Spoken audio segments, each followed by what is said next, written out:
బేసిక్గా చంద్రబాబు గారి సుదీర్ఘ పాలన అనుభవంలో కొంతమంది ఆయనకి ఒక టీం ఉంటుంది.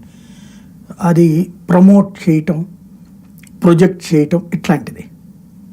అంటే ఆయన పనితీరుని ప్రమోట్ చేయటం, ఎక్స్పోజ్ చేయటం దాన్ని.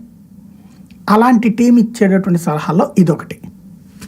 ఏంటి అంటే అంటే దాన్ని ఏమంటామంటే మనం గుడ్ విల్ క్రియేషన్. ఇది మనం ఒక షాపు మామూలుగా ఒరిజినల్గా ఒక షాప్ వాల్యూ ₹1,00,00,000 ఉంటే 3-4 కోట్ల రూపాయలు ఎందుకు ఇస్తాం? గుడ్ విల్ అంటాం. అంటే ప్రతిష్ట. ఆ ప్రతిష్టని క్రియేట్ చేయడం అనేటటువంటిది.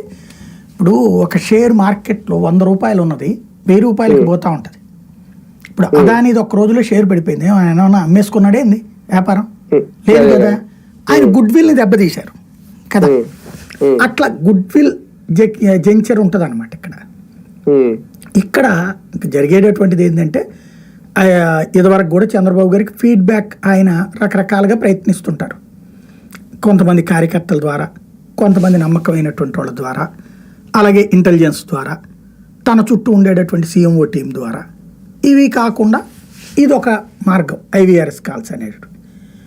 మీరు ఇవాళ చూస్తున్నారు, ఆయన ఒకసారి 2014-19 మధ్యలో ఇట్లాంటి సర్వేలే చేసేవాళ్ళు. అభ్యర్థుల గురించి కూడా చేశారు.